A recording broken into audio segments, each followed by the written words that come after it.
अक्सर ये कहा जाता है कि जब भी कोई मुश्किल में होता है तो कहीं ना कहीं से कोई सहारा मिल ही जाता है। लेकिन जरा सोचिए, क्या हो अगर वही सहारा, वही उम्मीद की किरण किसी की जान के दुश्मन बन जाए। आज ऐसी ही एक कहानी की गहराइयों में उतरेंगे। और यही यही सवाल इस पूरी कहानी का आधार है। एक ऐसी सिचुएशन के बारे में सोचिए जहां बचने की हर कोशिश मौत के एक कदम और पास ले जाती है। तो चलिए मिलते हैं इस कहानी के किरदार से। नाम है शामिल, 25 साल का। अभी अभी अमेरिका से टोक्यो शिफ्ट हुआ है, एक नई जिंदगी, नए सपनों के साथ। और हाँ, वो काफी खुश था, अपने इस नए सफर के लिए एक्साइटेड था। उसके लिए तो ये जगह बिल्कुल परफेक्ट थी, एकदम शांत, सुकून भरी। पर उसे क्या खबर थी कि यही सुकून, यही जंगल बहुत जल्द उसकी जिंदगी के सबसे भयानक सपने का मंजर बनने वाला था। तो शामिल की वो शाम जो बिल्कुल नॉर्मल लग रही थी, एक खूबसूरत शाम, बस कुछ ही पलों में एक डरावनी रात में तब्दील होने वाली थी। हुआ ये कि वो रोज की तरह अपने घर के पास एक नूडल बार से डिनर लेने जा रहा था। और फिर बस कुछ ही मिनटों में सब कुछ बदल गया। एक मामूली सी रात कत्ल की रात बन गई। शामिल ने जैसे ही पुलिस को कॉल करने के लिए फोन निकाला, एक जोर की आवाज गूंजी, गोली की आवाज। और बस घबराहट में उसके हाथ से फोन छूटकर टूट गया। सोचिए उसकी हालत, फोन टूट चुका है, वो वहां बिल्कुल अकेला है, मदद मांगने का कोई जरिया नहीं। और सबसे बड़ी बात, उसने अभी अभी अपनी आंखों के सामने एक कत्ल होते देखा था। और ये वो मोमेंट था जिसने सब कुछ पलट दिया। जैसे ही कातिल पैसे लेकर दुकान से बाहर निकला, उसने अपना मास्क, अपना निकाब उतार दिया और उसकी नजर सीधे शामिल पर पड़ी। दोनों की आंखें मिली और बस वहीं से शुरू हुई जान बचाने की वो दौड़। शामिल भागा जितनी तेजी से भाग सकता था, लेकिन एक मिनट, वो अपने घर की तरफ नहीं भागा। नहीं, वो जंगल के अंदर, उसकी गहराई में भागा। क्यों? ताकि वो कातिल उसके घर का पता ना लगा सके। उसने सोचा कि ये टूटा फूटा सा घर उसके लिए एक सही छिपने की जगह होगी, कम से कम कुछ देर के लिए। खिड़की से झांक कर देखा तो कातिल उसी की तरफ आ रहा था। डर के मारे वो दौड़कर घर के सबसे आखिरी कमरे में जाकर छिप गया।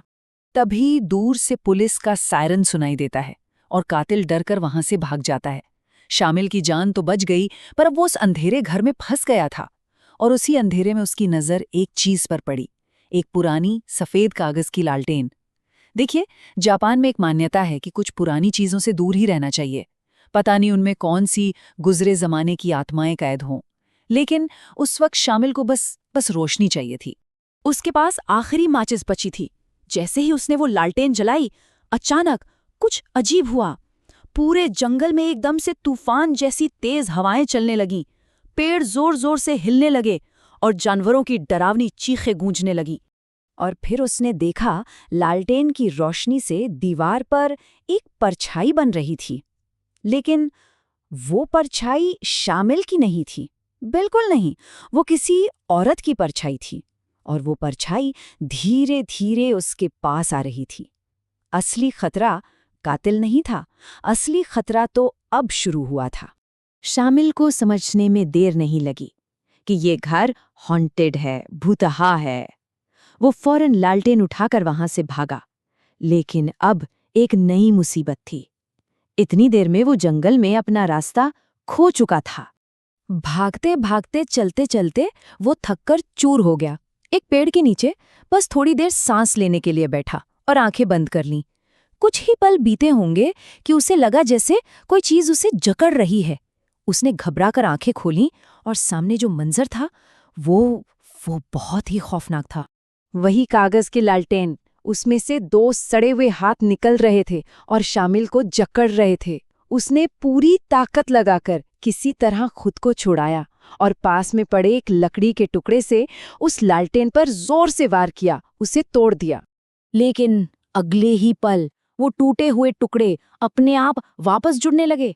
लालटेन फिर से पूरी हो गई और इस बार उसमें से एक मुंह निकला और एक लंबी लाल जबान, बिल्कुल सांप की तरह, जो सीधे शामिल के पैरों से लिपट गई। और फिर वो लालटेन पूरी तरह से एक औरत के भूत में बदल गई। एक ऐसा भूत जिसका पूरा शरीर चाकुओं के सड़े हुए घावों से भरा हुआ था, जिसकी आंखों से खून बह रहा था और उसके लंबे बालों से कीड़े निकल रहे थे। उसने शामिल को देखा एकदम गुस्से से और उस पर हमला कर दिया। चलिए अब आते हैं अगली सुबह पर। जब पुलिस मिस्टर टनाका के कत्ल की इन्वेस्टिगेशन करते करते उस जंगल में पहुंची तो उन्हें वहां एक बहुत ही भयानक चीज मिली। जमीन पर शामिल की लाश पड़ी थी। उसका पूरा जिस्म चाकू जैसे गहरे निशानों से भरा हुआ था और पास में ही वही सफेद कागज की लालटेन रखी हुई थी, बिल्कुल साफ, जैसे कुछ हुआ ही न हो।